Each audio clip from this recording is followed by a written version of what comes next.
Tere, kaunist päeva kõigile. Rõõm teid kõiki näha ja tore kohtuda ja loodame, et enamus teist jõuab järgmisel aastal siis lõpetamiseni. Ehk siis jõuab ka enda lõputöö valmis ja edukalt ära kaitstud. Kogu tänase ürituse eesmärk on siis teha üks põhjalikum sissejuhatus lõputööde kirjutamise protsessi ja kaitsmisse. Nagu ütlesin, siis see kaitsmine päädib alles siis järgmisel suvel, märtsis, juunis.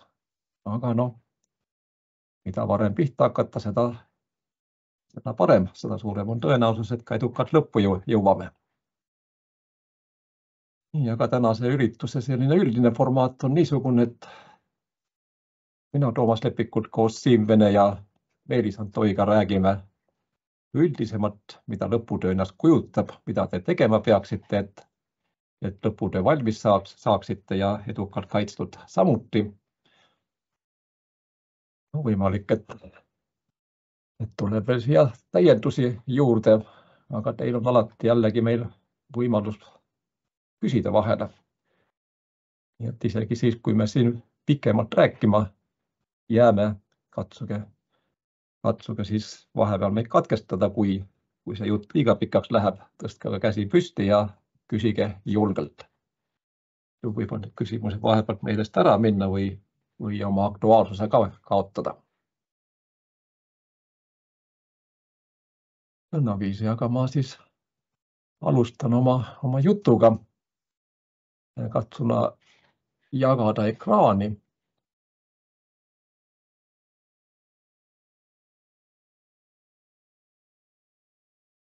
Andke palun nüüd tagasisidet, kas näete mu ekraani? On näha väga hästi. Väga tore.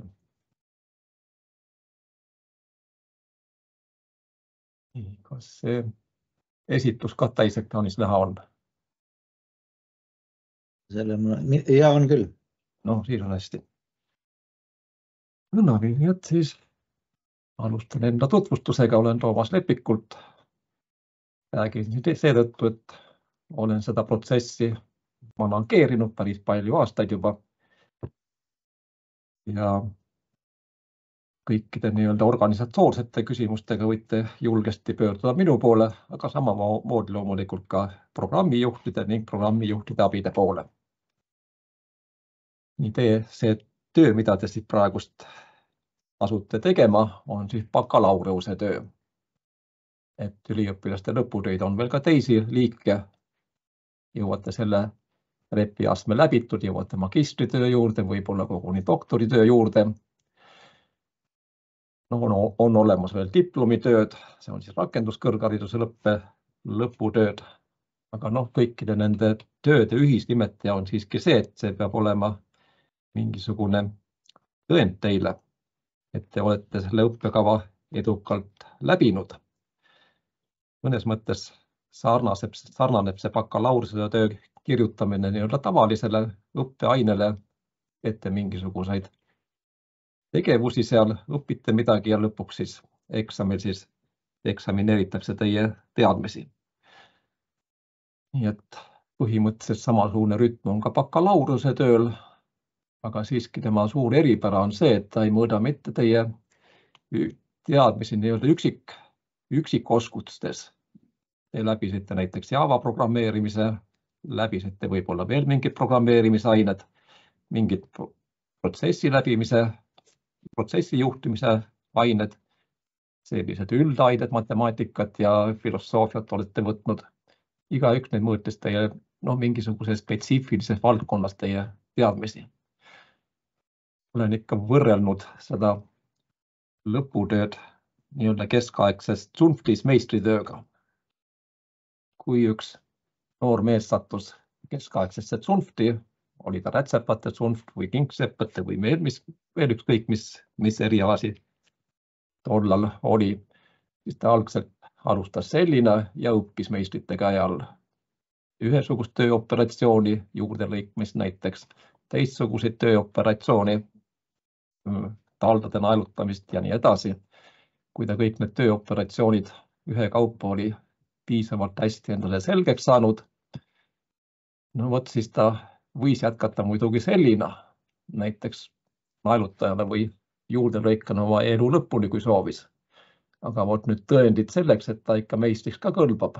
Ühe kingapaari nii-öelda päris algusest planeerimisest alates kuni lõpuni, kas või kliendile maha müümiseni lõpuks kõik tööoperatsioonid filigraanselt läbi teeb. Selleks pidi ta tegema meistritöö. Näitama siis sellega, et tõesti ta kõiki neid tööoperatsioone oskab ja kõike nii-öelda natuke kõrgemast vaatevinklist ka vaadata oskab. Ehk siis kõiki neid otstarbekalt rakendama, kõiki neid oskusi, mis talle õpetatud on ja mis veel eriti tähtis lõpuks meistrite nii-öelda konsiiliumi ees pidi ta neile oma töö maha müüma. Ehk siis näitama, tõestama, et tõepoolest see kingapaar, mis ta nüüd valmis meisteldas, on tõepoolest kuldkingakeste paar, mis kõlbab ka printsessidele jalga panemiseks. Nii et umbes samasugust rolli siis täidab ka lõputöö. Te peate näitama, et te tõepoolest suudate mingisugust tarkvara arendusprobleemi algusest lõpuni läbi käia või siis mingisuguse arvutisüsteemi nõutud parameetritega püsti panna või mis iganes teie eriala nõuab, peate näitama siis, et tõepoolest te olete küps spetsialist. Nii te peate töö tegema siis iseseisvalt, ehk tõepoolest te peate täpselt näitama, et ikka teie selle töö autor olete ning algusest lõpuni suudate selle valmis teha. No selle juurde siiski klauslide veel, et mis siis, kui te mitmekesi ikkagi grupis töötate, nagu kaasaegsel tarkvara arendusel kombeks on. Võite grupis nii-öelda töötada küll ühe suurema probleemi kallal. Aga igaühel peab siiski olema oma konkreetne tükk sellest suuremast probleemist. Nii et lõputöö peab valmima siiski individuaalselt. Kui ka töötate grupis suurema probleemi kallal, siis peavad tööülesanded olema täpselt jaotatud. Missugusest osast teeb lõputöö üks üliõpilane, teeb näiteks tarkvara arendusest, teine teeb testimise osa seal, kolmas juurutab selle süsteemi mingis keskkonnas, paneb pilve või mis iganes, nii-öelda administreerib seda süsteemi, kirjutab sellest aspektist enda töö, ja nii edasi. Öelda tahtsin, et võite suurema probleemi kallal töötada, aga oma isikliku panuse peate ikka kirja panema enda isikliku lõputöösse. Nii teie lõputöö peab olema muidugi erialane töö, mis tähendab siis seda, et ei saa mitte kirjutada puhtalt füüsika vallast enda tööd. Peab olema ikkagi seotud ikkagi IT aspektidega, kas nüüd tarkvara arendusega või administreerimise aspektidega, kuidas teie õppekava parasjagu nõuab, aga päris suvalisel teemal te ühesõnaga kirjutada siiski ei saa. Teie töö peab peegeldama teie erialaseid oskusi just nimelt. Töö peab olema ka rakenduslik. Tähendab siis seda, et teie tööl peab olema mingi konkreetne väljund. Kas te arendasite välja mingi uue infosüsteemi või võib-olla ka võtsite mingi vana infosüsteemi ette, refaktoreerisite seda, tegite ta uueks kaasaegseks, panite uude keskkonna ka. Nõndaviisi, et tööl peab olema ikka mingi konkreetne väljund ka. Siin muidugi väiksed kursid jällegi on. Tihtipeale küsitakse, kas teoreetiline asi on ka võimalik või teoreetiline töö. Ei ole kätt ette pannud, puht teoreetilise töö. Keegi on ilusti öelnud, et pole midagi praktilisemat kui hea teooria. Nii et kui te kirjutate nii-öelda teoreetilisel alal, näiteks mingi uue krüpteerimisalgoritmi kirja panete või mingi otsingumootori valmis ehitate, mis kasutab seniseid efektiivsemaid otsingualgoritme. Siis võib-olla võite öelda küll, et töö nii-öelda formaalselt on teoreetilisel tasemel, aga tal on väga tihe seos praktikaga siiski ka.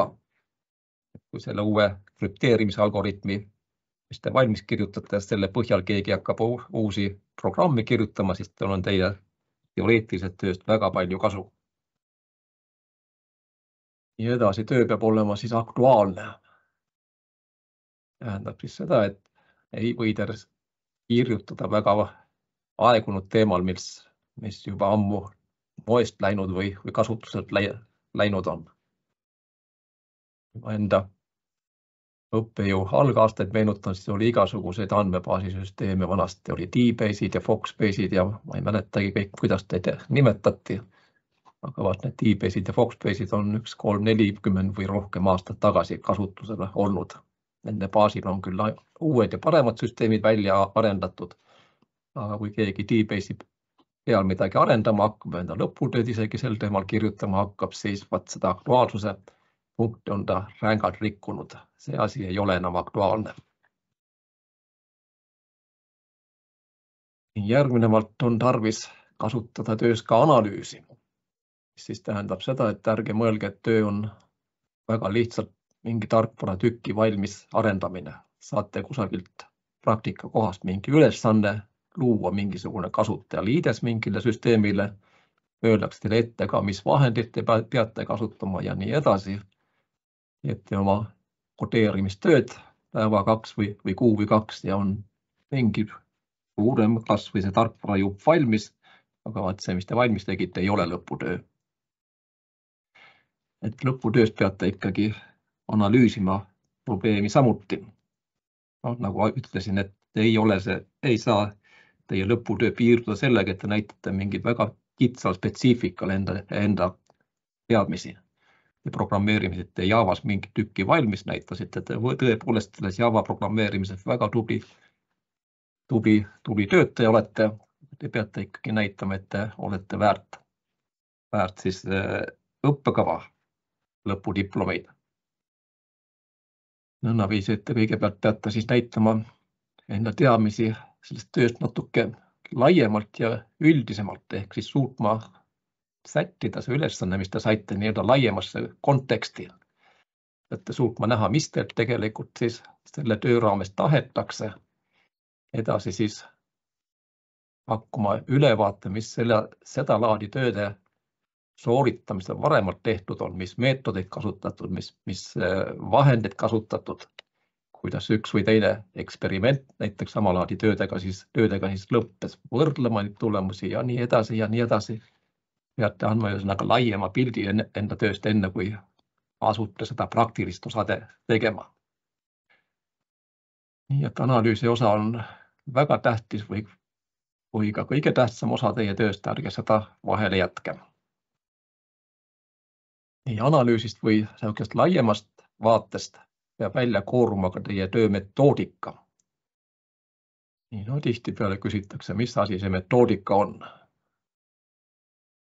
Kui eelnevalt analüüsi osas ja ülesande püstituse osas te formuleerite mingisuguse ülesanne, mida te tahate selle töö raames lahendada. Kuna teie töö peab praktiline olema, siis paratamatult mingit ülesannet te lahendate ka enda töö tegemise käigus. Formuleerite selle ülesande. Nii ja nüüd selles formuleerimise osas te ütlesite, mida te teete või mis ülesannet lahendate. Metoodika osas peate ütlema, kuidas te seda lahendate. On jällegi üks tuntud ütelus, et kõik teed viivad Rooma.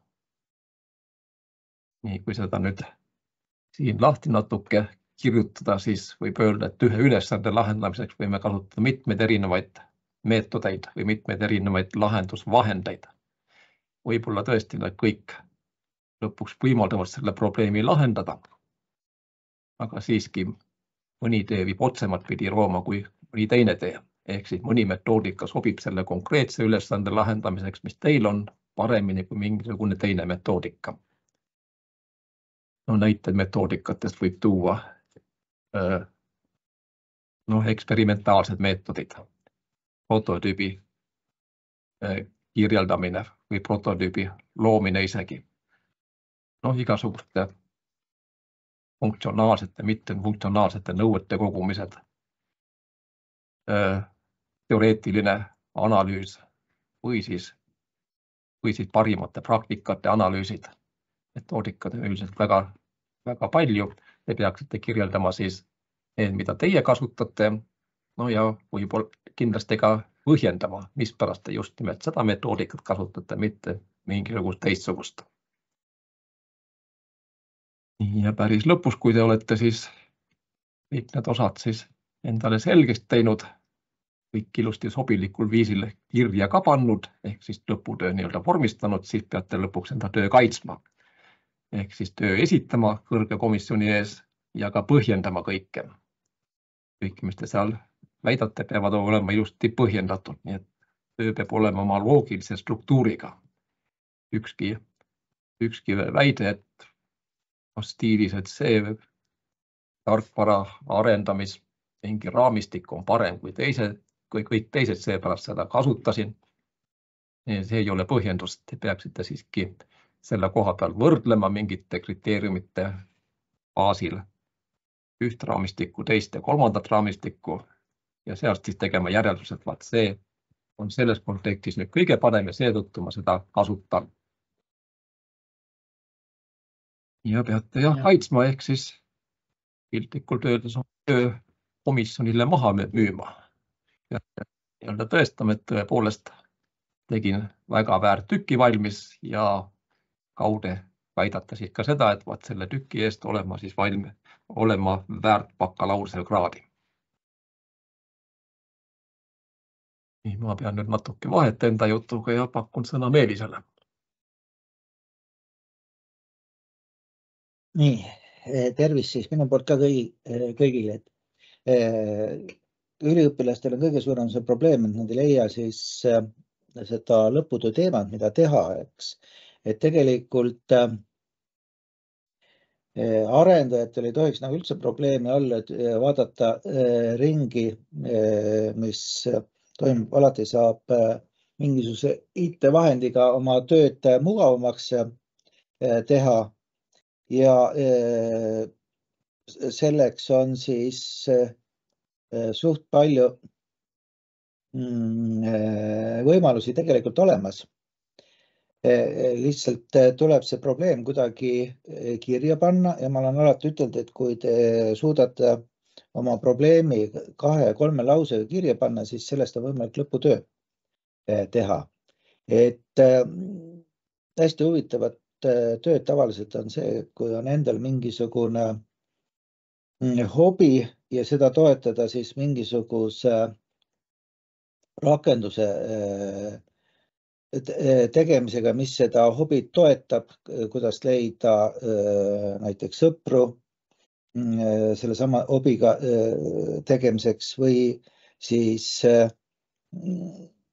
mingisugune lahendus, et kuidas oma seda hobi reklaamida, et leiaks suuremat kajastust, et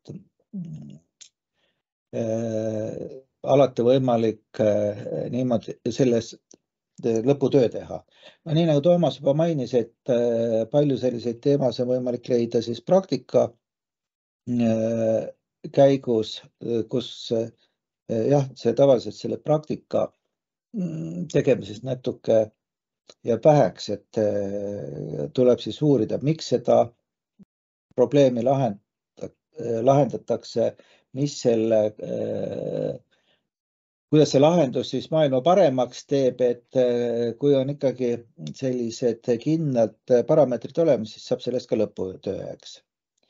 Ja üldiselt nii nagu siin ekraani peal näha, et kui see probleem on olemas, siis tuleks kirja panna see visioon, kuidas maailm tegelikult paremaks muuta. Kõiki asju ei saa tavaliselt teha, et siis sellest tuleb määrata see skoop, täpselt see saavutatav tulemus, et kuidas mis selle tööga siis lõpuks saavutatakse.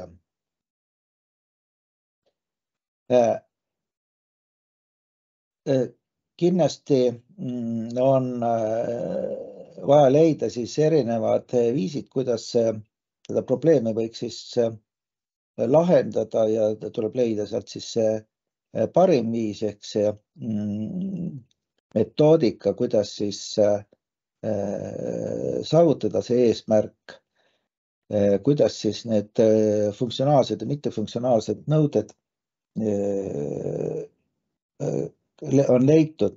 Tihtilugu on asutuses pandud juba ette, et me teeme selle tarkvara näiteks seal .netis ja on need asjad kõik paika pandud, aga siis tuleb ikkagi teha väike võrdlus, et kas on parim lahendus, et oma arvamus sinna kirja panna, et miks see on ja lahendus, et võib-olla on ajalooliselt jäänud mingisugune asi firmas kasutusele, aga mingi uuema või kaasaegsema variandiga oleks paremini lahendatav. Mul on hea näide tuua sellest, on nüüd vist 3 aastat möödas, kui üks üliõpilane tõi välja, et nendel oli kasutuses Microsoft SQL ja C-Sharpis oli seal lahendus, et võiks andmebaasi vahetada Postgre vastu ja firmas võetigi see otsus hiljem vastu ja vahetati Microsoft SQL Postgre peale ja firma hoidis halduskuludest kokku, mis on ka siis ja edasi minek, et mis oli kõige huvitavam see, et see järgmine lahendus, et kuidas seda tehti, kuidas neid andmeid ümber tõsteti, see oli juba siis järgmise üliõpilase töö, et tihtilugu juhtub ka seda, et ühest tööst kasvab välja teine töö. Mida tahaks kindlasti siis öelda, et kui teil on see töö valmis tehtud ja näiteks läheb piiridest küll välja, et mingisugune testide kirjutamine, siis funktsionaalne pool tuleb alati testida, et kas see teie toodud lahendus on see, mida te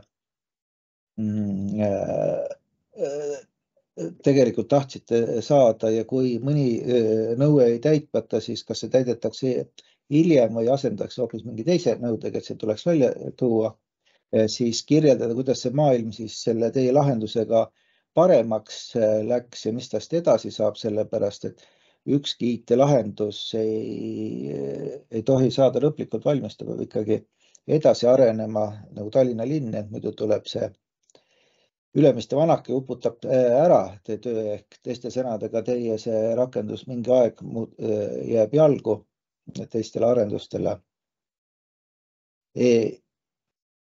Ja see olekski praegu lühidalt minu poolt kõik selle lõputöö teema leidmise kohta, et Siim vastas, tahad sa midagi lisada? Nii, ma panen endale selle kinni.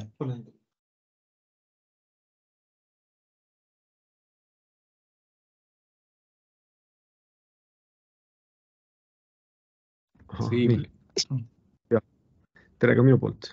Et ega mul ülemäära palju midagi lisada ei ole, et Toomas on aastatega oma seda kõnet juba siin lihtinud ikka väga palju, 10 aastat, võib-olla rohkem isegi juba. Et aga ütleme, kui me räägime päriselt praktiliselt, eks ole, et hakkate tegema enda lõputööd, siis see lõputöö peaks vastama 3 küsimusele. Mida, miks ja kuidas? Ehk siis, et te leiate endale mingisuguse probleemi, siis ehk siis, et see on see nii-öelda see mida, siis te analüüsite seda, otsite sellele probleemile erinevaid lahendusi.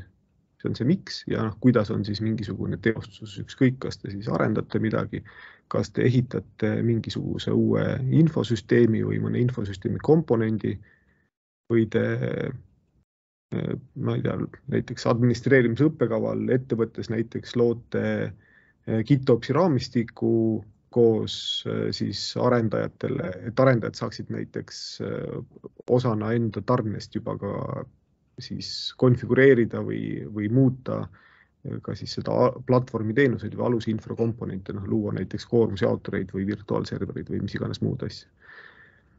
Ja kui te mõtlete nagu, et aga millest me siis tegema hakkan, et ega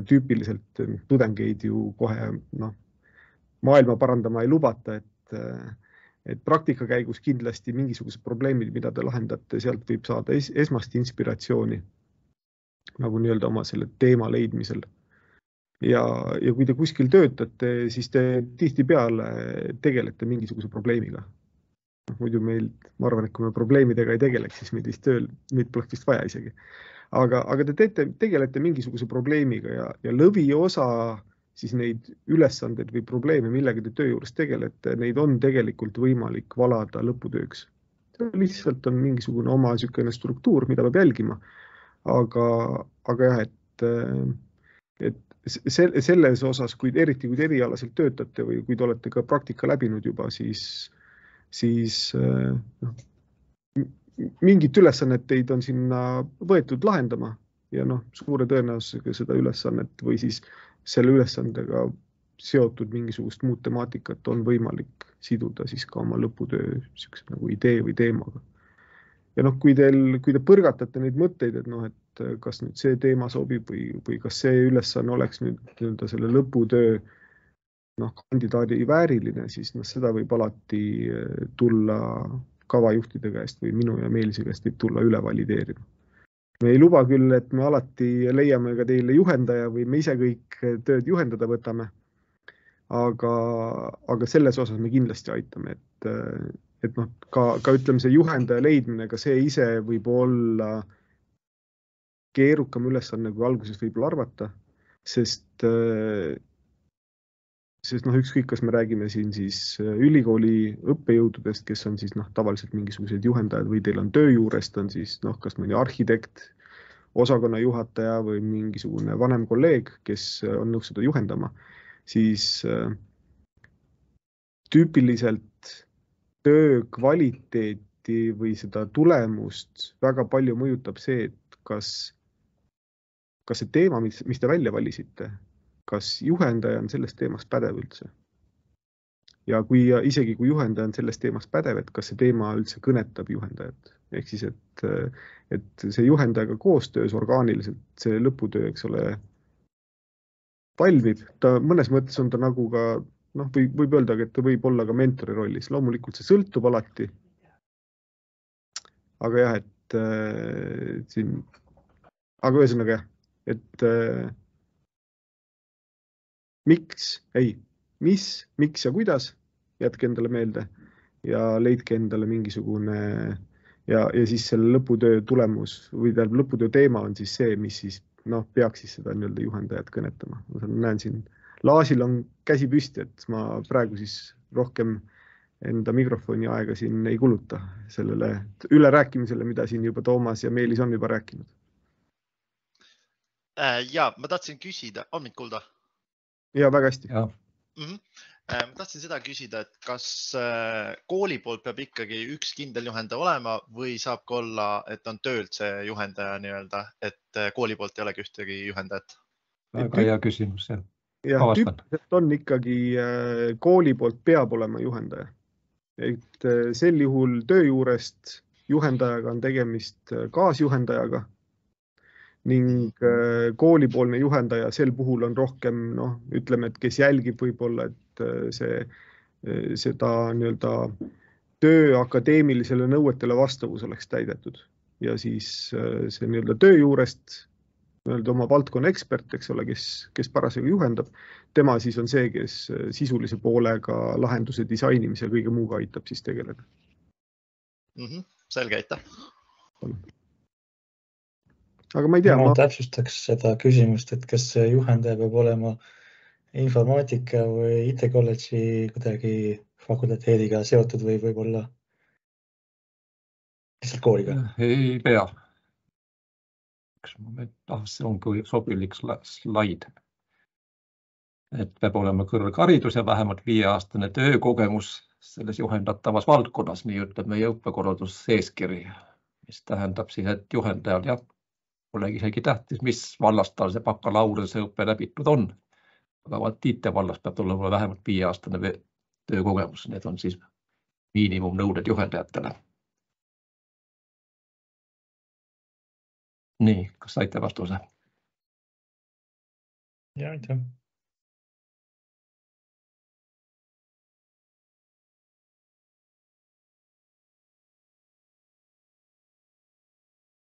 siin nüüd rääkis jah, et peab olema siis ülesanne, mida lahendate, et see ülesanne peab loomulikult siis ka lõputööd väärt ka olema. Õnnaks, et päris lihtne Hello World rakendus ei saa olla ikkagi lõputöö vääriline ülesanne. See üks tore soovitus, ma lõpus näitan ka üht viidet sellele, kus ma selle sain, on see, et komisjoni enda on see original contribution to the knowledge inglise keeli. Eesti keeli tähendab siis originaalpanus teadmistesse. Et teie töö peaks ikkagi sisaldama ka midagi niisugust, mille võrra tõesti maailm nüüd paremaks läks. Loomulikult mitte väga põhjapanevaid asju enamasti bakalaureuse töö ei sisalda, aga midagi siiski niisugust, mis ütleme vähemalt teie eriala spetsialistide siis lähemal ümbruskonnas ikkagi huvi pakub. Et ei saa lõputööks pakkuda ikka väga trafaretset ülesannet, mingisugune kasutaja liides mingi infosüsteemile väga trafaretselt lahendatud, siis seal see uudsuse moment kipub jääma väheseks. Katsuge ikka pakkuda välja niisugune ülesanne, kus ikka uudsuse moment ka sees on. See uudsus võib olla ka loomulikult mitmes kohast välja paista. Ükskõik, kas see tarkvara ise on midagi niisugust, mida varem pole tehtud või on kuidagi originaalselt lähenetud sellele kasutajaliidesele või on ka näiteks tuvastatud mingisugused puudujäägid, ütleme mingisuguse ettevõtte inimeste turvateadlikkuses või milleski muus ja on ehitatud mingid uued koolitusmaterjalid üles, viidud läbi ka võib-olla ka mingisugused koolitused või kursused selle ettevõttele. Seal olete ka originaalset tööd ikka teinud ja täitsa võite selle välja pakkuda, eriti kui teil on meil ka kasutaja tagasiside ka olemas. Nii, aga teemast ja juhendajatest programmijuhid juba rääkisid üsna palju, aga mis mul selle slaidi juurde kommenteerida on, et te peate fikseerima siis enda kavandil ja ka õppeinfosüsteemis enda teema kui ka siis juhendaja. Ja kui üks juhendaja on siis väljapool TTÜ-d, siis peate tingimata leidma siis selle põhijuhendaja nii-öelda Tehnikaülikooli seest. Et nagu Siim ütles, üks juhendaja peaks nii-öelda tehnilist poolt ka ikka tabama. Teine juhendaja peaks siis jälgima rohkem seda akadeemilist poolt. Nii et kui te enda praktikakohast või töökohast, ükskõik kust leiate inimese, kes hästi seda praktilist poolt jagab, mille põhjal te siis enda töö teete, siis peaksite Tehnikaülikoolist leidma juurde nii-öelda teise juhendaja. Loomulikult võib ka Tehnikaülikooli inimene olla ainuke juhendaja. Sel korral ta muidugi peaks siis juhendama nii seda tehnilist poolt kui ka siis akadeemilist poolt. Nii, juhendaja ülesanneteks on siis teid aidata üldiselt selle töö valmimise juures. Ta võib teile metodoloogilist tuge pakkuda, missuguste vahenditega seda konkreetset ülesannet on mõttekas lahendada, missuguste vahenditega mitte. Võib pakkuda abi näiteks kirjanduse või allikmaterjalide otsimise juures, samuti vormistamise juures, üldse struktureerimise juures. Et näitena mina seda kõike, mis ma nüüd ütlesin, oskan välja pakkuda ka. Aga kui te tulete mul küsima, et kas kirjutada seda mingit OnePremos või jumal teab, mis muus süsteemis, kas kasutada versiooni 2.0 või 3.0, siis tõstan käed üles, ma ei tea neist mitte midagi. Nii et nii-öelda kaasjuhendajaks ma kõlbaksin selles kontekstis, aga nii-öelda selle tehniliste asjade juhendaja peaksite mujalt leidma. Ja kasulik muidugi, kui te juhendajaga teete väga regulaarselt koostööd. Kas käite näost näkku kohtumisel või kasutate elektroonset vahendeid, täitsa enda valida, aga ühesõnaga säilitage kontakti juhendajaga nii palju kui vähegi võimalik. Kõige hullem asi, mis teha saate, on juhendajaga nii-öelda tülli minna või midagi muud juhendaja välja vihastada. Võib teie tööd mitte aktsepteerida ja kui ta ei aktsepteeri oma nupukest nii-öelda või siis ei vajuta, siis jääb teie töö kaitsmata. No ja mida tihedamalt koostööd teete, seda parem. Kindel viis jällegi juhendi välja vihastamiseks on see, et ei kohtugi temaga lõpus enne esitamistähtaega, saadate talle mitukümmend lehekülge teksti, palvega, et vaadake nüüd üle, andke hinnang. No mul on veel 10 tööd või võib-olla 20 tööd üle vaadata sel hetkel. Ma ei jõua seda hinnangut anda teile ja häda teile, et te liiga hilja tulite. Ja katsuge regulaarselt koostööd teha juhendajaga, on siis see moraal selle slaidi pealt.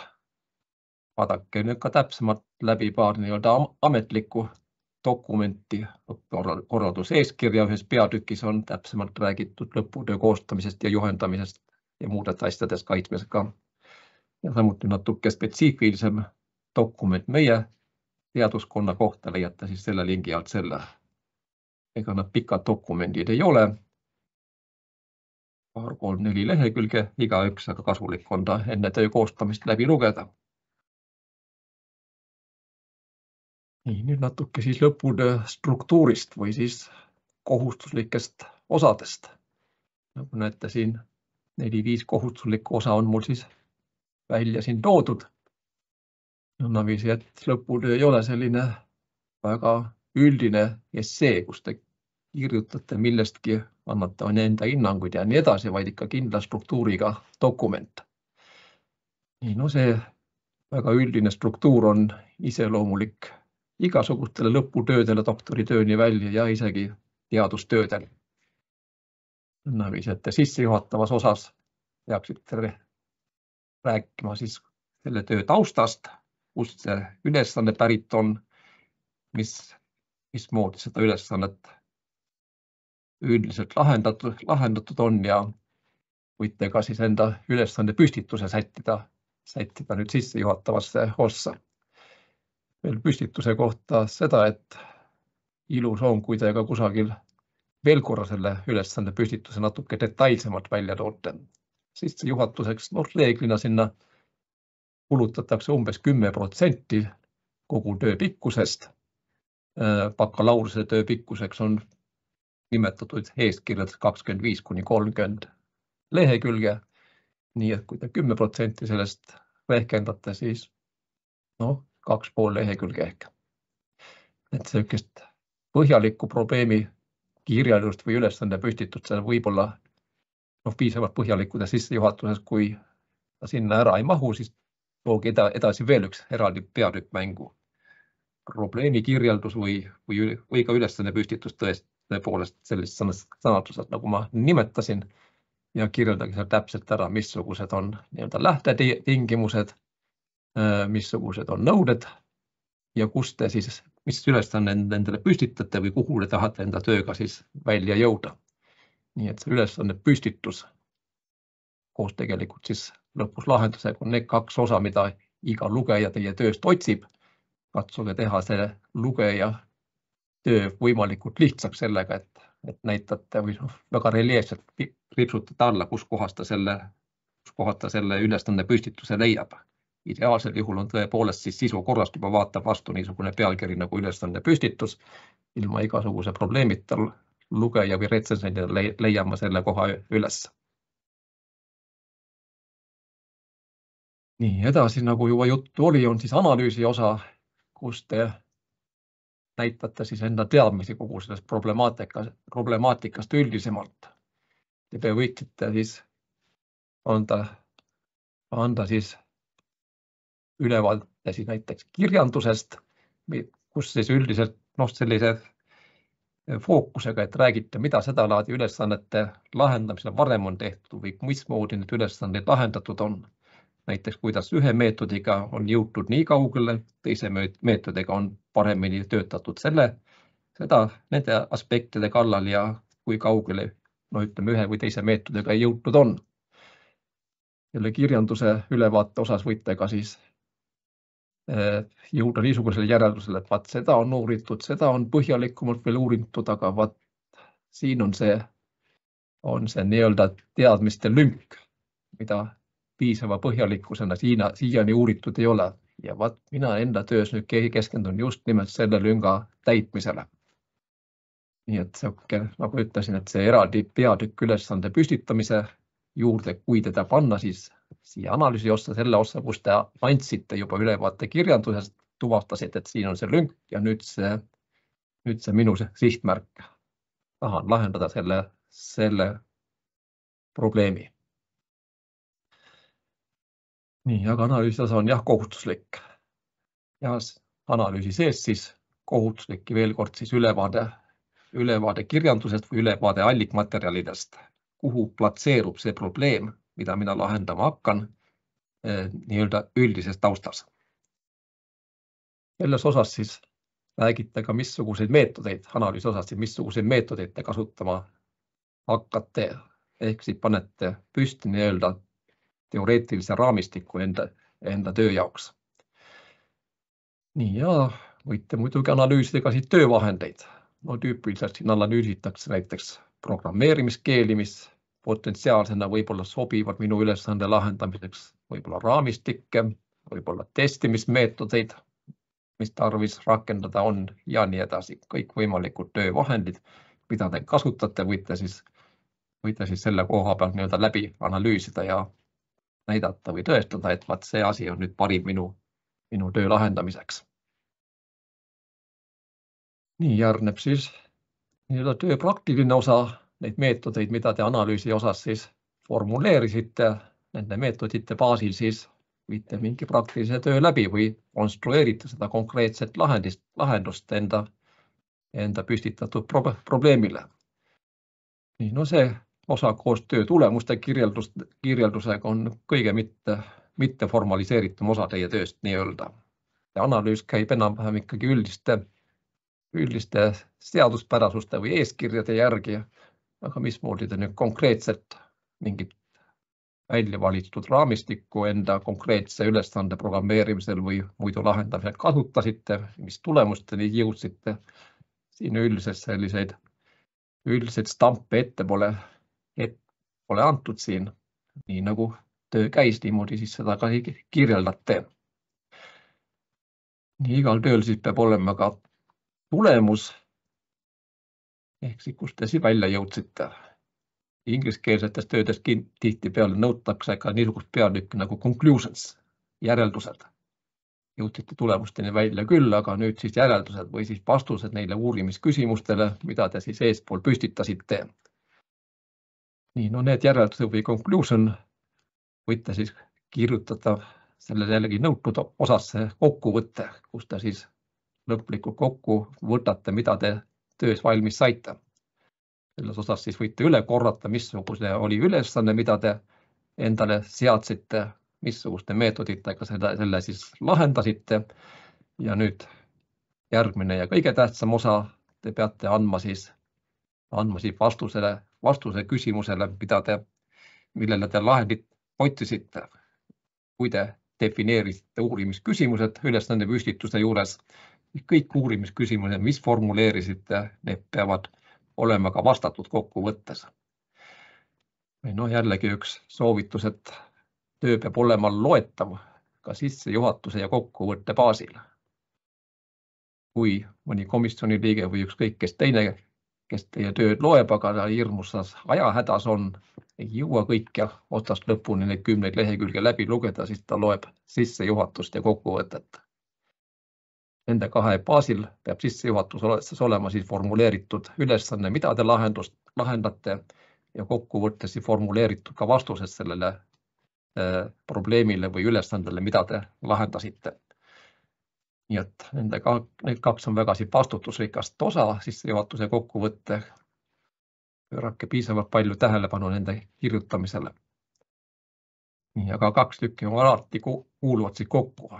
Sissejuhatuse püstitatakse küsimus, kokkuvõttes antakse vastust sellele küsimusele. No ja veel olen siia väiksemast kirjast kirjutanud, et ka see autori panus IT-valla teadmistesse. Ehk see sama, mis ma siin ingliskeeli ütlesin, jällegi eestikeelse teatõlget pähe ei ole. Ei tule kohe original contribution to the knowledge. Need 2 rida tööst, mille eest tahate kraadi saada, bakalaureuse kraadid peavad olema väga reljeefselt välja toodud kokkuvõtte osas. Teie isiklik panus või see, mille võrra maailm paremaks nüüd muutus. Nii töö kohta siis nii palju jah, et töö põhiosa on üldiselt piiratud 25–30 leheküljega, nii et ärge seda väga pikaks venitage. Kui teil on niisugused asju, mis töö ladusaks läbilugemiseks tingimata tarvilikud ei ole, see mahukamad osad nagu näiteks programmilistingud või mingid suuremad andmebaasiskeemid, mingid muud suuremad joonised, või kui mingi küsimustiku koostasite või uuringu, siis nende küsimused ja vastused tulpdiagrammidena või mis iganes muud kujul. Et sellised mahukamad osad võite panna lisadesse. Nii-öelda lisad on loomulikult tööga orgaaniliselt seotud. Põhiosas peate lisadele ka viitama, aga ütleme niimoodi, et töö ladusaks lugemiseks nende lisade mitte lugemine ei sega. Lisad võib ühesõnaga vahele jätta, et tööst aru saada. Aga loomulikult, kes tahab töösse väga süüvida, näiteks retsensent, selle jaoks peavad siit lisad ka olema kättesaadavad. Nõndaviselt üks lisad meie töödes on kohustuslik, nõnda nimetatud lihtlitsents, millega annate meie raamatukogusele õiguse publitseerida teie tööd siis vähemasti meie digikogus. No on muidugi ka niisuguseid töid, mis on jutumärkides öeldes salastatud, ehk siis ei ole väga avalikud. Mitte avalikkus kehtib küll üksnes tähtajaliselt kuni 5 aastat. No sel korral siis tuleb see lihtlitsents natuke ümber sõnastada. Igal juhul kohustusliku lisana peab vähemalt see lihtlitsents seal olemas olema teie töös. Olete töö valmis ehitanud, kirja ka pannud ilusti vormistamisreeglite kohaselt, siis ja lõpus tuleb see töö kaitsta. Ehk siis kaitsmiskomisjoni ees siis seda tööd esitleda, põhjendada kõike, mis te seal töös teinud olete ja lõpus siis tõepoolest rusikaga vastu rinda lüüa ja öelda, et maailm oleks hukkale läinud, kui seda tööd poleks sündinud. Nii, aga selleks, et siis kaitsmisele jõuda, peate jällegi paar formaalset liigutust tegema.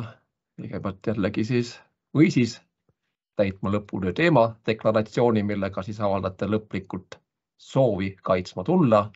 Selle deklaratsiooni peab siis ka juhendaja kinnitama. See on siis see koht, millele viitasin, et peate juhendajaga hästi läbi saama, et ta ikka enda kinnituse sellele õisi deklaratsioonile paneks. Nii. Kui te olete juhendaja kinnituse saanud, siis isegi see pole veel kõik. Väga tähtis tegelane, praktiliselt absoluutne monarh. Selles maailmas on kaitsmiskomisjoni esimees.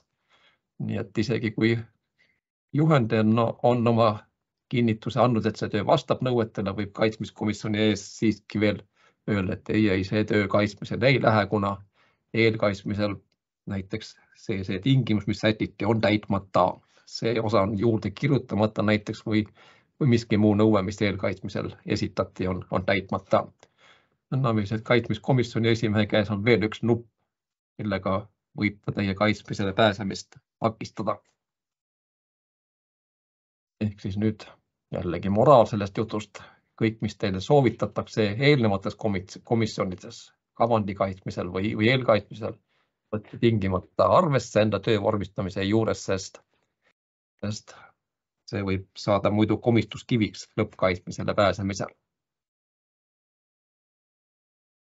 Nii, no muidugi veel terve rida nõudmeid, et kaitsmisele pääseda. Te peavad kõik teie õpingud olema sooritatud enne seda, kui lõputööle kaitsma jõuate, ehk siis kõik eksamid tehtud, arvestused tehtud, praktika kaitstud ja võisi ka need tulemused kaitstud enne lõplikku lõputöö kaitsmist. No ja veel mõningad tingimused tulevad mängu. Nii, loodame loomulikult, et see viimane punkt teie kohta ei kehti, aga siiski olen kohustatud temast rääkima. Ikka lõputeel nii-öelda ebaõnnestub, ehk siis lõppkaitsmist, et hinde 0 saate, siis on muidugi võimalus veel edasi siiski minna või siis uuesti alustada. Ehk siis kaitsmiskomisjon võib siis selle 0 korral määrata 1-2 tingimusest. Te kas siis jätkate selle lõputööga, kõrvaldate need puudused, mille tõttu asi siis mitte rahuldavaga lõppes ja võite siis sama lõputöö kaitsta loomulikult põhjalikult ümber tehtuna. No ja teine võimalus, et esitada siis uue lõputöö. Aga kumbki võimalus realiseerub alles või esimene võimalus tema realiseerimiseks on alles järgneval semestril, nii et samal semestril teist korda kaitsta võimalust ei ole.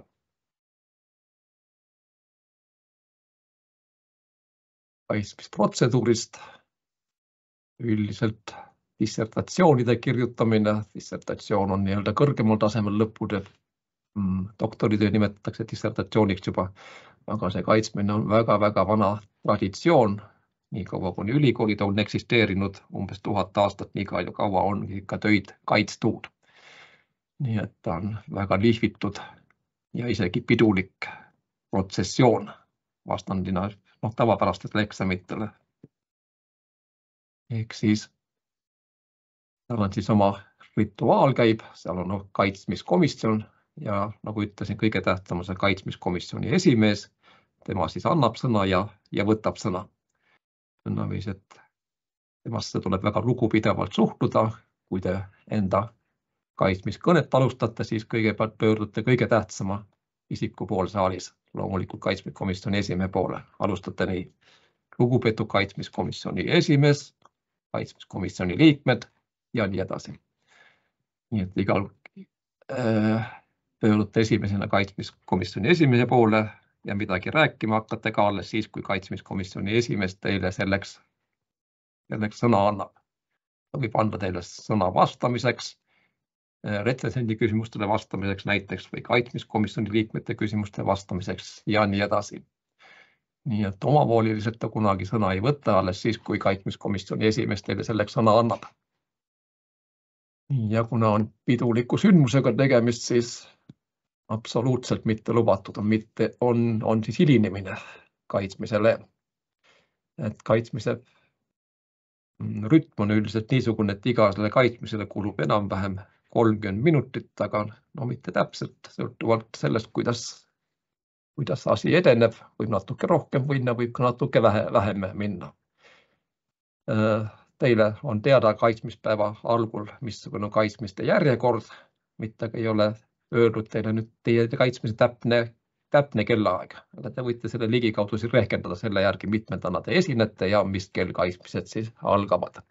Aga hoolitsege loomulikult selle eest, et ikka õigeaegselt kohal olete, et ei säti enda kohaletulekut siis viimasele minutile. Kõige parem, kui kaitsmispäeva algul juba olete saalis, kuulate teisi kaitsjad, kui te päris esimene ei ole ja olete siis õigeaegselt ja valmis. Nii, kõik materjalid peaks olema teil ilusti kohe käepärast. Mis tähendab siis, et presentatsioon on muidugi kohustuslik, et see presentatsioon oleks teil tõepoolest siis käepärast. Kõige parem, kui olete siis esitlusarvutisse selle kopeerinud, igaks juhuks kopeerige kusagile mälupulgale või veebiaadressile või kuhu igades. Ärge unustage seda Murphy seadust, et kõik võib untsu minna, kui ta saab untsu minna. Nii ja veel selle koha peal soovitus, et hoolitsege ka selle eest, et teie esitlus ei oleks väga eksootilises formaadis. Te peate kasutama konkreetselt seda arvutit, mis seal kaitsmisel laua peal on. Ei või te loota, et seal mingisugune Apple'i operatsioonisüsteem paigaldatud on või midagi muud. Nõnnaks, et teie kasutatud formaat ikka töötaks, on jällegi teie vastutus. Nii teile antakse sealtselt 7–10 minutit enda tööst rääkimiseks. Slaidiseeria võiks ka olla umbes sama pikk, need 7–10 slaidi. Optimaalne tempo on 1 slaid minuti kohta ja kui te materjalist slaidi peale panete, siis hoolitsege ka selle eest, et seda ei oleks mitte liiga palju, ehk siis mitte liiga tihe tekst ei oleks, mis tähendab siis seda, et lugeja jõuaks rahulikult teie slaidi läbi ka loetud selle 1 minuti jooksul. Ja loomulikult slaididele pannakse välja ainult teie kõne pidepunktid, mitte täistekst, mida te siis rääkida tahate. Nii kui te esinete, siis muidugi esinege saalile, mitte tahvlile ega iseendale. Ja väga hea, kui te suudate rääkida peast nii-öelda, ei kasuta mingisuguse paberilipikuid ega nutitelefoni või midagi muud siis muud spikrina seal kõrval.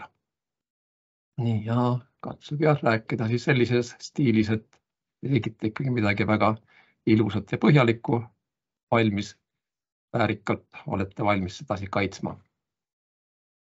Nii et peate kaitsmisel, nagu eelkaitsmiselgi, üldiselt 3 osa kohustuslikus korras katma.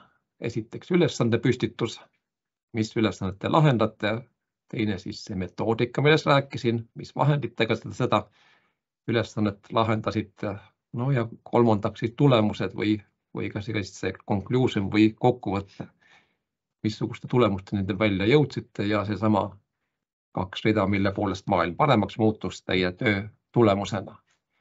Või siis see põhitulemuse kindlasti välja tooma väga reljeefselt. Nii, alati ärge unustage, kaitsmist juhib komisjoni esimees, mis tähendab, et nüüd seda, et kui te lõpetate, siis öelge rahulikult ja neutraalselt sellega olen oma esinemise lõpetanud, aitäh kuulamast, vaatamast. See, kas teile küsimusi esitatakse või mitte, ärge teie paluge seda teha, et olen valmis vastama küsimuse või mingi muu repliik, vaid hakkate seda küsimusele vastama ikka alles siis, kui kaitsmiskomisjoni esimees selleks loa annab. Nii, te saate küsimusi nii retsensendilt kui ka komisjonilt, võib-olla ka saalist, võib-olla ka laiast maailmast.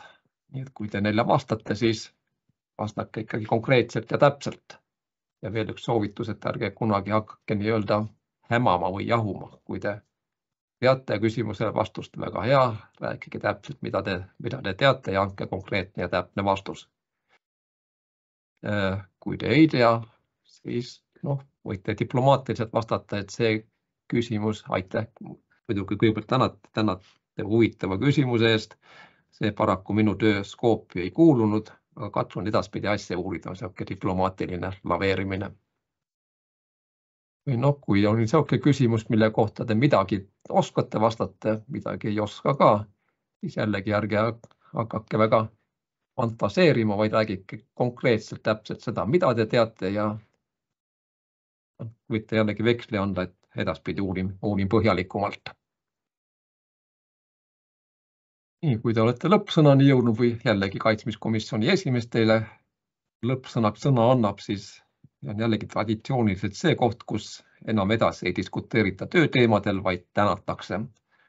Jällegi esmajoones ikkagi kaitsmiskomisjoni esimees, kaitsmiskomisjoni liikmed, juhendajad, retsensenti, pereliikmed, kes kõik teie tööle kaasa aitasid. Lõputööle pannakse siis lõpuks ka hinne. Kaitsmiskomisjon paneb siis ka hinde. Et ärge arvake, et hinde paneb juhendaja või et hinde paneb retsensent. Nad võivad oma ettepanekuid teha, kas otsesõnu või kuidagi läbi lillede öeldes, mida nad sellest tööst arvavad. Aga siiski lõplik hinne see kunagi ei ole. Lõpliku hinde paneb ikkagi komisjon. Vihjasin siin sellele, et ärge minge väga eufooriasse, kui juhendaja suurepäraselt teie töö arvab. Ärge sattuge ka masendusse, kui retsensent ütleb, et see töö ei kõlba mitte kusagile. Viimane sõna jääb ikkagi komisjonile. See on siis tegelikult see koht, kus tugeva kaitsmisega võite pakutud kehva hinnet paremaks muuta, aga ka paraku ka vastupidi. Kehva kaitsmisega võite suurepärase töö hinnet allapoole mängida. Annaks, et olge nii-öelda väga hästi ettevalmistatud kaitsmiseks.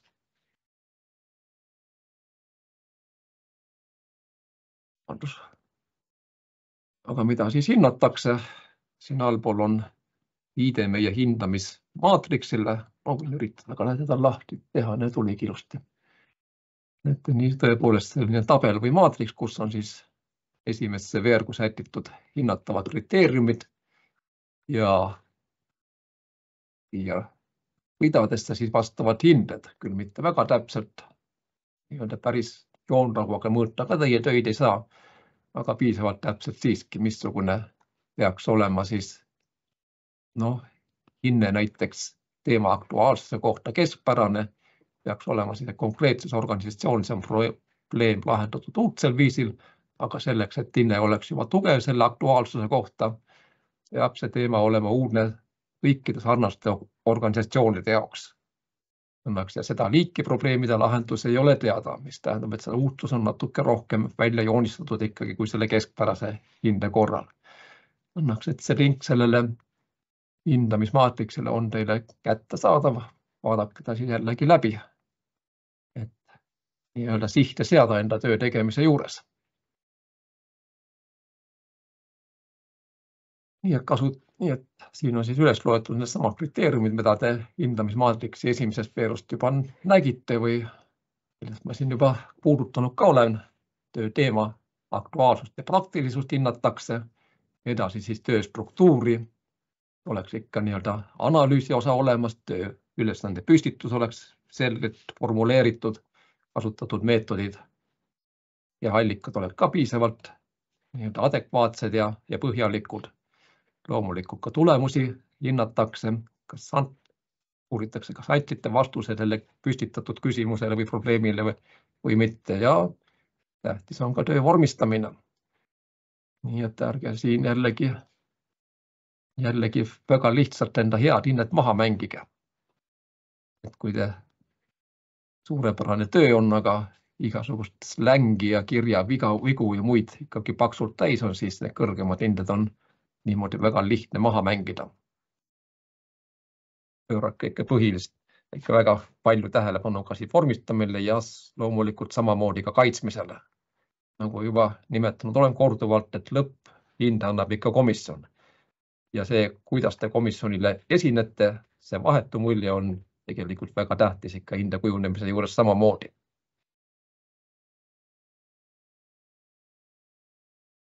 Nii, natuke siis maa peale tagasi, kui tundes nüüd natuke konkreetsemalt, mis te siit tegema peate, et eduka kaitsmiseni lõpuks jõuda.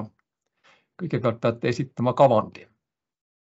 Ja varsti saate ka lingi Moodle keskkonnale, kus see töö hakkab toimuma. Seda saate siis ka või leiate ka kavandi, blanketi ja selle peate täitma.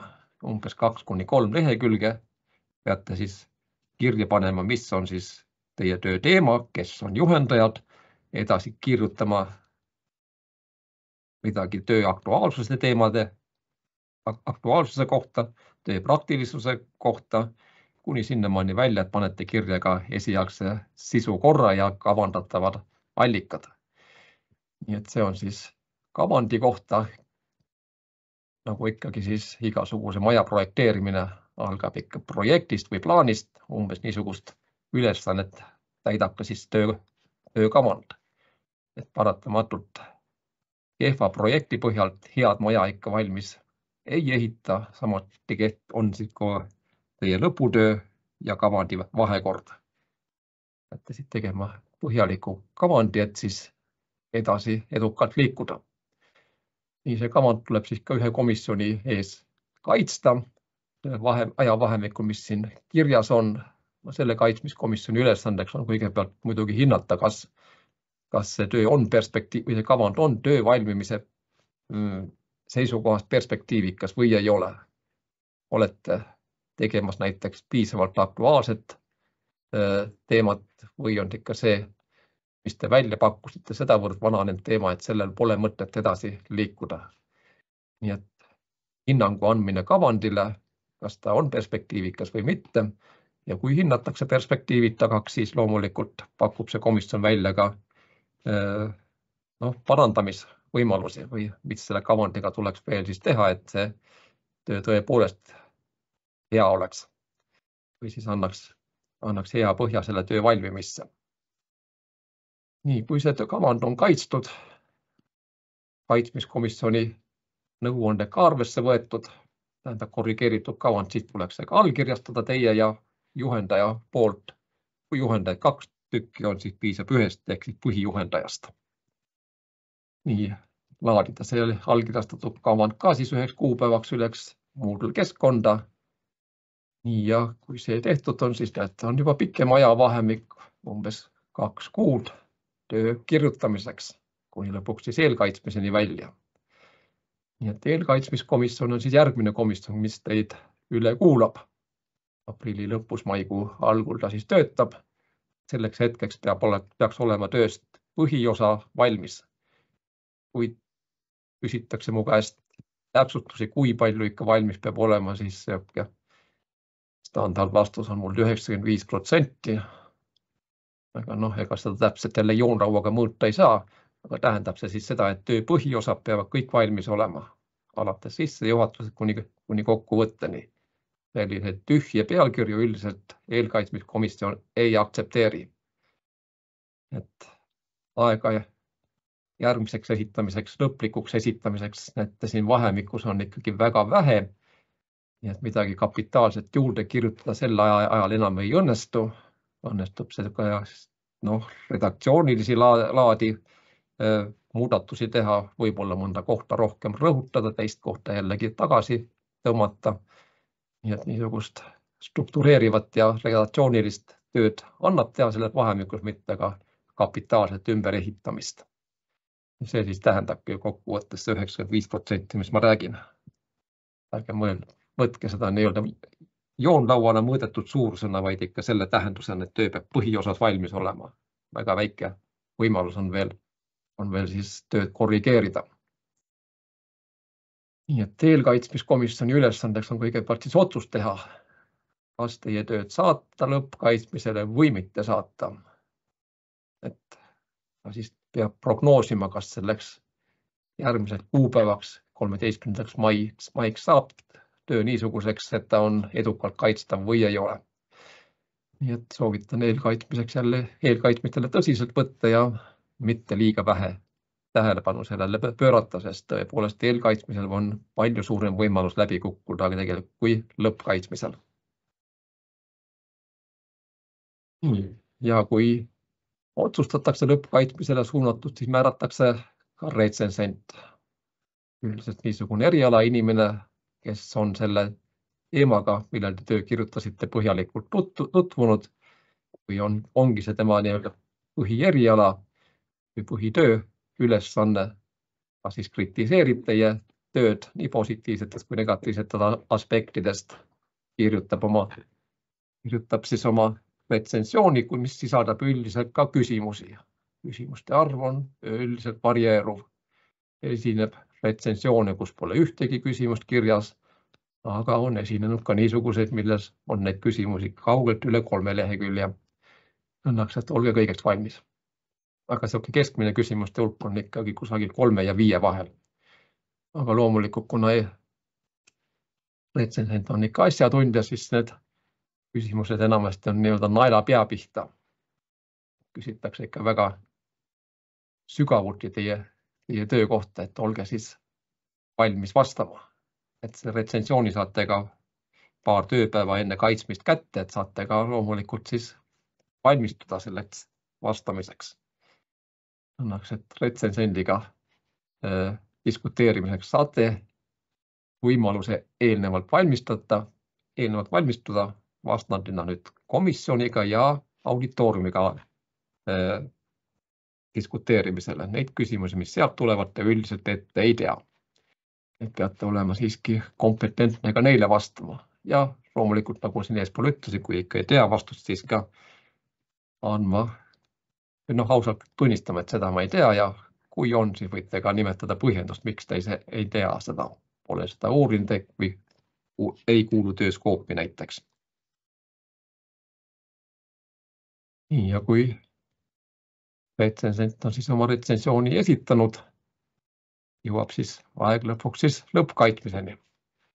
Et sellel ajavahemikul, nagu siin kirjas on, toimuvad need pidulikud kaitsmised. Reeglina muidugi need kevadised kaitsmised on palju arvukamad kui praegused sügised või talvised kaitsmised. Aga suurusjärku 100-130 või sinna kanti neid pakatöid meil aastas kaitstakse, et suviste kaitsmiste peale langenud raudreeglina 3/4 umbes.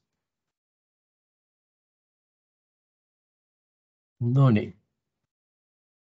Veel siis infot lõputöö kohta. Kõigepealt, nagu siin juba mainisin, kogu see töö hakkab siis toimuma ühel Moodle kursusel. Nii, Final Thesis on siis ise registreerumise võti, nii et praktiliselt kohustuslik on teil sellele kursusele siis registreeruda. Sealt saate siis kõigepealt teateid, vajalikke teateid selle protsessi toimumise kohta. Saate igasugu blankette, näiteks kavandi blanketi või siis lõputöö vormistamise malli, igasugu juhendeid ja kursusi ja mida iganes. Kõik materjalid ühesõnaga tulevad sellele Moodle kursusele.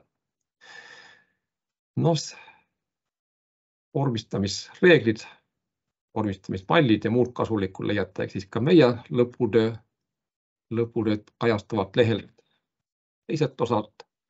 Ja mõningad viited väljapoole, kõigepealt Scribbr on üks veebilehekülg, mis on küll rohkem orienteeritud humanitaaralade, eriti sotsiaalalade lõputööde kirjutamise kohta, aga palju kasulikku leiate ka enda eriala aspektist just nimelt sellistest üldiseid soovitusi, mida peaks sisaldama näiteks sissejuhatus või siis kirjanduse ülevaade ja nii edasi.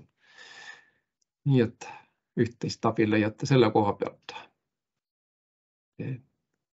Brauser mul lahti, näitan ka veel mõnda asja siit. Väga kasulik on ka härra professor John Chinnicki või kuidas teda hääldatakse täpsemalt soovitused How to organize your thesis. Et just töö üldstruktuur, kuidas te peaks välja nägema, mida te kirjutate sissejuhatusse, mis on selle töö üldine eesmärk, mida te peate ühes või teises osas komisjonile tõestama ja nii edasi, nii et mitte väga pikk kirjatükk, nagu näete, 1-3-4 lehekülge jällegi, aga väga kasulik jällegi siis läbi lugeda, enne kui te enda tööd kirjutama hakkate. Ja üks lausa klassikaks kujunenud soomlaste kirjutis Hirsijärvi ja teised uurija kirjuta. On raamatuna välja antud, aga kuna seda raamatut väga palju laenutatakse ja loetakse, on nad üsna kapsaks loetud nii-öelda. Õnneks on meie raamatukogus olemas ka digiteeritud kujul. Raamatis uurija kirjuta on nii metodoloogilisi nõuandeid, mismoodi lõputööd kirjutada, kui ka lausa tehnilisi nõuandeid, mismoodi siis vormistada asja. Nii katsuge see raamat ka endale leida.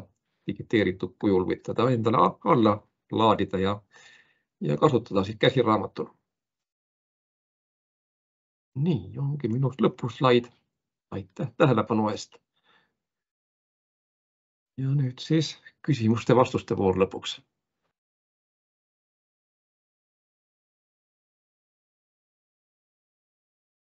Või on programmijuhtidel või Nelel või Kristelil midagi lisada, mida ma olen unustanud. Aha, üks käsi püsti. Laas, olge lahke. Aitäh. Tahtsin küsida sellist asja, et mis siis saab, kui juhendajat ei leita või kas selline asi on üldse võimalik, et oletame, et kõik juhendajad on juba nii-öelda täis või hästi suur koormus on neil, et mis sellisel juhul saab? Ütleme, et see on väga-väga harv juhus. Üldiselt soovitan tulla siiski kavandi kaitsmisele, isegi siis, kui te juhendajat leidnud ei ole. Kavandi kaitsmiskomisjon üldiselt soovitab ka juhendajaid, kui te sinna nii kaugele ei jõuata. On siiski võimalus, et kavandi kaitsmiskomisjoni ta pakub küll midagi, aga võib-olla kui need ka miskil põhjusele sellele üliõpilasele ei sobi, siis on jäänud juhendamata, aga paraku ilma juhendajate lõppkaitsmisele siiski ei pääse. Tohiks lisada, et meil on juhendajad tavaliselt on kained kõik, et need ei ole täis. Aga teine teema see, et enne kui Siim just esines, ma talle küll kõrvatselt ütlesin, et tuleks üliõpilastele öelda, et nad peavad kiirustama, et mida kiiremini endale leiavad, et siis on nad veel vabad. Et see teema, tuleb kohe teema leida ja siis, kes on sellest teemast huvitatud, et tegelikult on see läbirääkimine läheb suhteliselt kähku, et eriti nende õppejõududega, kellega te olete kokku puutunud. Nii et ärge laske tekkida sellel tüüpilise tudengi sümptomil, et lükata asjad viimase minuti peale. Juhendajatega on paraku nii, et kui nii käitute, siis võite tõepoolest ilma jääda. Aga ma mõtlen, mis see viimane minut on siis, et kui veebruar on siis viimane minut või jaanuar või siis võimalikult kiiresti? Ei, ikka enne jõuluid. Kohe täna võite hakata otsima juhendajat. See on siis esimene minut nii-öelda viimasest minutist, kus ma siin selle ajakava kirja panin. Kavandi kaitsmine 2016 veebruar. No selleks oleks nii-öelda katsuge ikka leida, nagu ütlesin, et kui ei ole leitud, siis see kaitsmiskomisjon katsub ka teid aidata, aga hea, kui ikka ise olete leidnud selleks ajaks. Selge, aitäh. Küsimus, et viimane minut, siis see vahemik ongi see viimane.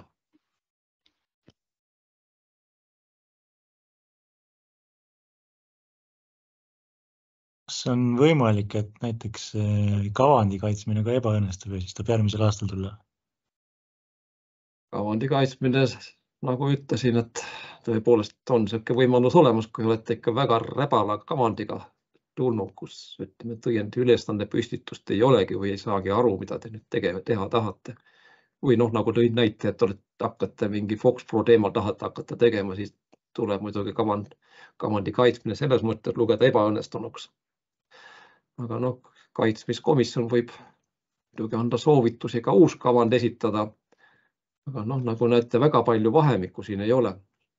16 veebruar kuni 22 veebruar, kus kavand peab juba allkirjastatud olema, peaks see uus kavand olema esitatud ja samale komisjonile nii-öelda maha ka müüdud.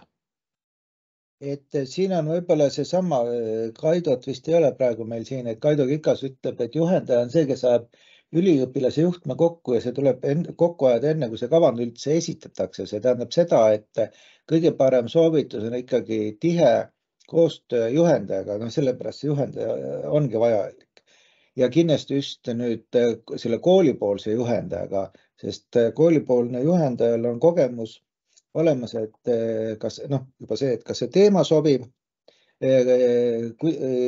kui suur see nüüd mahult tuleb ja aitab kindlasti kavandit täita, mis kusagile läheb. Et selles suhtes kui on teema olemas, kohe otsida endale juhendaja või on teine asi see, et te ei tea täpselt, et mida tahaksite teha. Võib-olla on teil mõne õppejõuga olnud nagu tihedam koostöö siin töö ajal või õppetöö ajal, siis pöörduda tema poole, et kindlasti leiab mingi lahenduse. Ma räägin, et nii arenduse puhul ei ole üldse võimalik, et ei leia teemat ja Siim Menega just arutasime siin vahepeal, et tegelikult ka adminidele leiab just see DevOpsi teemaga kas või sellist, et kui on keegi arendaja, kes teeb omale väga huvitava rakenduse, mahult küllaltki suure, siis seda tuleb ju hiljem üleval hoida, mis vahendeid kasutada, kõike saab teha niimoodi üliõpilased koos teha, et ei tohiks selle taha nüüd probleem jääda, et ei leia teemat ega juhendajat. Lihtsalt tuleb kiirustada, natuke notikas olla ja te peate aktiivsust välja näitama. Et kui te ka teemat ei ole, siis mõelge enda õppeainete peale, mis te läbinud olete. Kindlasti mõni piltlikult ees oli mingisugune lemmikõppeaine ka. Sinna juurde kuulub ka õppejõud ja katsuge sealt edasi mõelda. Katsuge lõputööga 2 kärvest maha lüüa. Kõigepealt tõepoolest see töö valmis kirjutada ja teiseks tegeleda ka sellise asjaga, mis teile meeldib. Ja, näiteks ideaalne kombinatsioon. Näite sellise sõna otseses mõttes pastapliiatsist võetud teema. Üliõpilasel meeldisid andmebaasid, need erinevad osad tahtis Priit Raspliga koos tööd teha. Teate, meil on selline õppejõud olemas ja tegi siis graafilise kuidas öelda, abivahendi, et õppetööd läbi viia.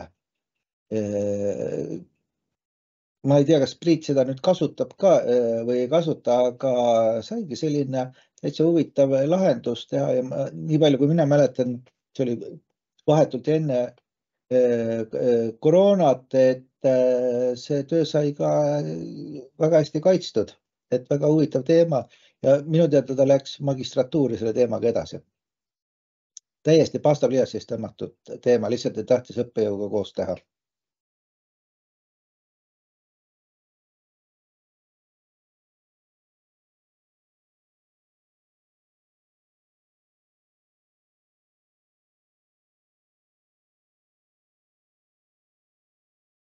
Nii, kas on veel küsimusi?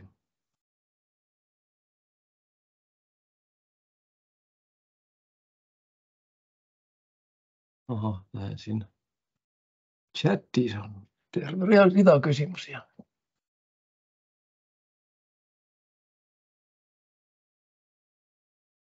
Elasticsearchi kohta ma ei oska vastata. Nii, kavandikaitsme ebaselt. Jah, järgmine. Vastasin enam-vähem ära, et kui jõuab, eks ole, selle kahe tärmini 16. veebruar, 22. veebruar vahel uue kavandi esitada, siis saate ree peale kevadsemestril, muidu tõepoolest järgmine semester.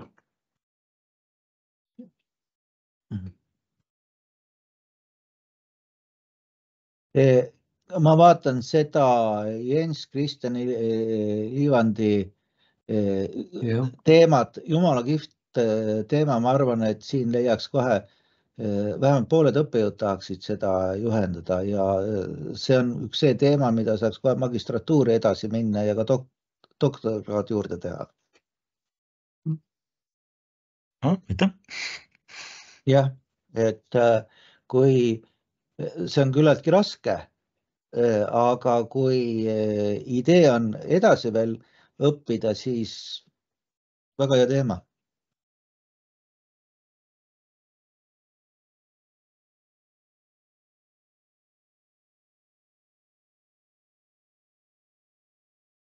Üks asi, mis võib-olla kuidas öelda, natuke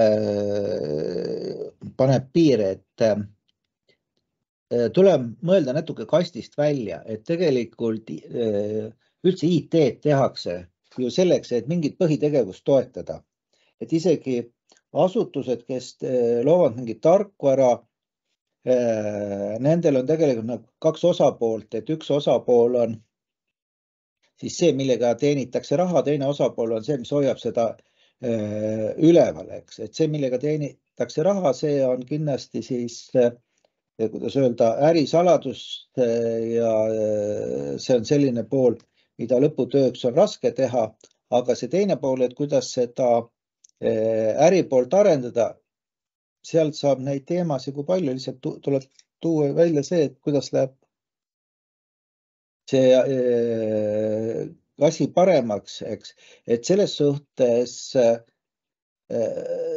jah, ütleme niimoodi, mina ei saa aru, miks ei leida teemasid, et teemade leidmine on suht selline, kuidas öelda, lihtne asi. Samal ajal on ju veel olemas sõbrad, tuttavad, kellel on mingisugused probleemid. Teie saate oma IT-teadmistega aidata ja kohe ütlen ka seda edasi, et näiteks meie lõpetajatest iga aasta paar üliõpilast ei jätka oma õpinguid mitte IT vallast, vaid mingisuguses muus vallas, kus saab oma IT-teadmisi kasutada. Näiteks meil on kunstikooli mindud, meditsiini on paar praegust üliõpilast läinud ja ma tean vähemalt 2 lõpetajat, kes soovivad ka oma õpinguid jätkata meditsiini vallas, niimoodi, et te saate oma lõputöö teha juba selle teemal, et kuidas mingit sellist teid huvitavat teemat toetada.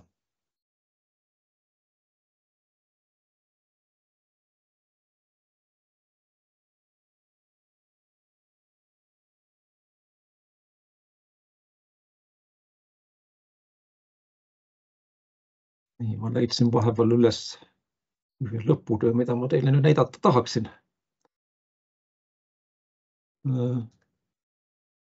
Autor on Artur Ovtšinnikov, küll 2019 juba. Mõnes mõttes ideaalne töö ei olnud, mis kaitsti 4, aga just selle lõpustöö struktuur väga sümpaatne, seetõttu tahtsin meile näidata seda. Küll inglise keelega usutavasti pole probleem. Table of contents. Sissejuhatuses. Taust. Ülesande püstitus. Edasi siis uurimisküsimused, isegi hüpoteesid. Acknowledgement'id pole küll kohustuslikud, aga ta on isegi seda teinud. Järgnevalt kirjeldanud seda hetkesituatsiooni, toonud siit välja ka siin metodoloogia ja nii edasi. Ja nüüd järgneb see praktiline osa. Nii et see oli siis see sissejuhatus osa, esimene kolmandik, teine kolmandik üldiselt siis analüüs. Nii, ja nüüd siis praktiline osa, kuidas ta frameworki üles sättis lõpus kuni evaluationi välja. Nii et juba nii-öelda table of contents'i sisukorra tasemel on töö üldstruktuur, ütleme ideaali lähedane. Numeratsioon pole täpselt see nagu tarbimisega vähemasti paistab kõik väga hästi välja, mis järjekorras töö siis kirjutatakse. Nii, ma pikemalt nüüd selle background'il ei peatu. Aga just nimelt see problem statement ehk siis probleemi kirjeldus. Et selles osas töö autor siis räägib sellest, mis on kõik pahasti või valesti mingisuguses valdkonnas, millega ta tegelema hakkab. It is difficult, keeruline midagi teha sellest cyber security defense labide peal. Management development on liiga aeganõudev. Mis veel pahasti on? Väga suur väljakutse on see labor, mis iganes. Kõik nõuavad ressursse ja aega. Inimlikud vead võivad tekkida ja nii edasi. Terve rida probleeme on välja toodud, mis pärast see olemasolev või see hetkesituatsioon on mõnes mõttes kas kehva või valesti lahendatud. Nii selle probleemi kirjelduse põhjal välja toodud probleemide taustal püstitada sama uurimisküsimused. Et ilusti punkthaaval, millele ta siis vastust otsib, kuidas salvestada aega, kuidas lihtsustada midagi ja nii edasi kuni lõpuni välja. Ja jällegi üks sümpaatne osa, tegelikult laiemalt iga teadustöö juurde kuulub ka hüpotees. See väide, mida uurija püüab siis tõestada enda töö käigus. Bakalaureuse töö peaks ka põhimõtteliselt olema nii-öelda mingisugust teadustöö alged vähemasti peaks seal olemas olema. Nii et paratamatult ka mingisugust hüpoteesi nendest töödest tõestatakse ja siin võite sõnastusest natuke mõelda, kuidas teie probleem, mis te püstitate, annab hüpoteesina sõnastada. Tema hüpoteesis, et me saame lihtsustada seda loomise protsessi, kui me teeme seda teist ja kolmandat. Äkkene küll, see oli hüpotees. Nii, palju nüüd vahele, mõnete vahepeal intensiivselt tsiteeritakse jällegi allikaid analüüsi osas. Nii, oluline, paljudele raskusi tekitab, mis asi see metodoloogia on. Väga ilusti reljeefselt sai joonistatud välja, missuguseid vahendeid või missuguseid töömeetodeid või tööviise, lahendusviise ta kasutab ülesande lahendamisest. Uuritakse kõigepealt probleemi ennast. Ülevaade nendest sarnastest asjadest, mis lahendatud on. Edasi siis sätitakse püsti need raamistikud. Arendatakse prototüüpi. Kõik on siis loetelu meetoditest. Evaluate, hinnatakse neid meetodeid ja nii edasi. Võrreldakse midagi, jälle üks meetod. Deployment juurutatakse.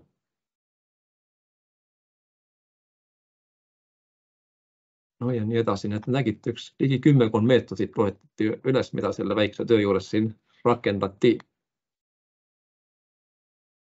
Nii ja tõesti vahele see praktiline töö, mis siin tehti, on kirjeldatud. Lõpuosas just summaries, mida ta küll nimetab conclusioniks. Oluline osa future research või kus suunas see töö võiks edasi areneda. Tegi mingisugused laborite paigaldamise protsessid valmis, aga loomulikult pole asi sellega lõppenud. Sama töö võidakse arendada siia Microsoft Azure'i, Google Cloudi või muu asja suunas ja nii edasi. Ikka oli summary.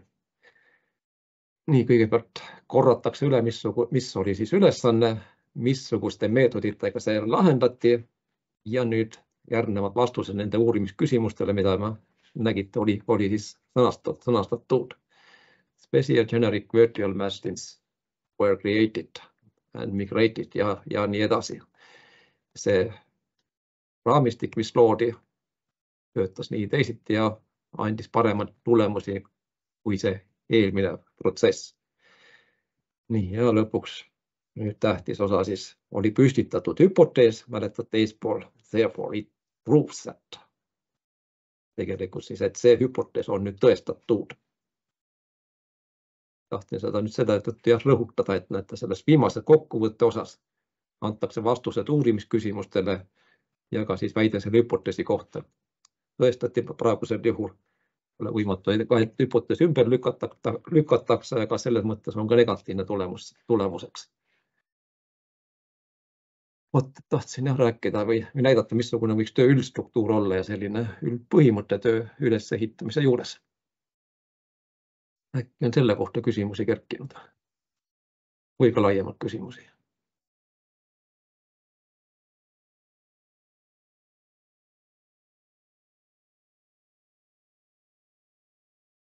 Nii, kõrvu lukustav vaikus. Ja, keegi tõstis käe, olge lahke. Ja, mul on selline küsimus, et aitäh enne, et sõna. Et seal digihoidlas on küll palju lõputöid, mida on varem kaitstud. Aga kuidas leida sellised mustertööd, mis on hästi tehtud ja väga hea küsimus. Diplomaatiline vastus ei ole sellist. Igale tööle pannakse hinne. Nagu teate, hinnad on meil salastatud. Lõpuni on mõneti erand.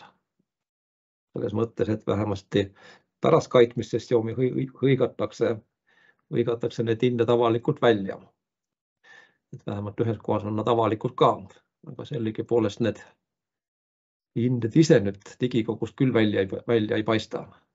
Õnneks, et missugused on suurepärased tööd, missugused on kehvemad tööd. Tõepoolest nii otsa vaadates kohe ei ütle.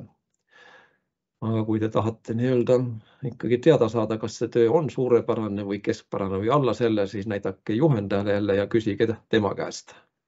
Kui juhendaja ei oska hinnata, võite ka minu käest küsida.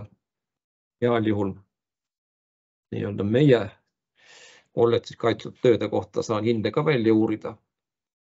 No ja koos alaja teile siis seda öelda. Üldist retsepti küll ei ole, mismoodi siin need sikkusi ja lambaid omavahel eristada ei ole. Toomas tohib korra aidata. Siin on tegelikult natuke see tööstruktuur oleneb ka sellest teemast, eks. Selles suhtes nagu universaalset varianti on raske anda. Siin, keda mina siis juhendan, mul on mõned sellised tööd nagu välja valitud, mida ma siis tutvustan, et nüüd tuleb sedasi teha, nüüd oleks tark sedasi teha. Kuigi praktika näitab seda, et vaatad küll, et üliõpilasel on nagu nõuded on nagu firma poolt paika antud, me võiksime nüüd teha sellise struktuuriga, aga töö käigus ikkagi tihtilugu see muutub. Et ega siin ei olegi sellist raudset sellist varianti, et isegi niimoodi, et kui eelnevalt on mingisugune töö olnud, toon sellise näite, et üliõpilane on teinud sellise keskpärase töö, aga ta struktuur on ülesehitus väga loogiline, siis teine üliõpilane kasutab sellist samat ülesehitust ja teeb väga suurepärase töö, eks. Ja on ka siin vastupidised, et kui on üliõpilasele siin näidatud, et see töö võiks olla siis niimoodi üles ehitatud, nagu oli see töö, et teema on suhteliselt sarnase põhimõttega, et võiks niimoodi üles ehitada, et see on hästi suurepärane näide.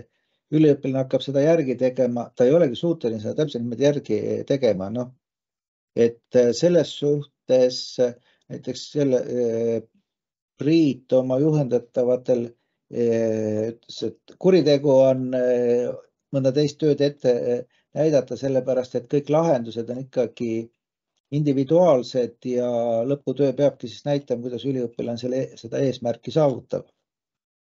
Nii et lihtsalt jälle, kuna lõputöö käigus, kui teil on mingisugune teema välja valitud, mida te tahate lahendada, siis tuleb kõigepealt tutvuda nende töödega, kus on juba sarnaseid asju lahatud, eks. No siis tark ongi valida mingisugune sarnane kombinatsioon sellest asjast. Et see on minu soovitus. Jah, küll, aga see väga üldine struktuur, nagu mul praegu slaidi peal on, see peab siiski säilima. Aitäh. Sama kommenteeritud Priit Rasmel, tema raiub ka nagu rauda, et töö peab olema üldstruktuur peab olema 1/3, 1/3 ja 1/3. 1/3 siis sissejuhatava osa ülesande püstituseni, teine siis analüütiline osa ja 3. praktiline osa.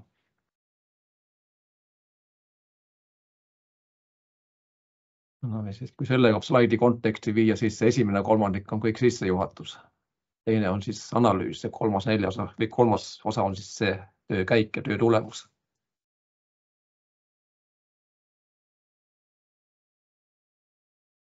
Loomulikult lahenduskäigud on kõik väga erinevad ja nii edasi. Analüüs võib ka erinev olla, aga see üldstruktuur peab ikkagi paigas olema. Ühtegi neist 3 ei tohi olla mängust välja jäetud. Siis on juba see üldstruktuur ligadi-logadi ja head hinnet sellest tööst loota ei ole.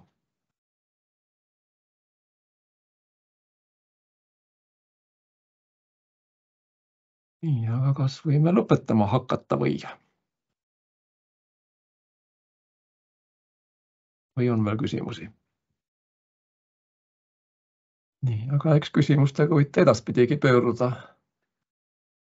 nii õppekava juhtide, programmijuhtide kui ka minu poole, kui ka programmijuhtide abide poole. Mis siis muud kui jõudu, jaksu, mõistus, kannatust selle raske töö tegemisel.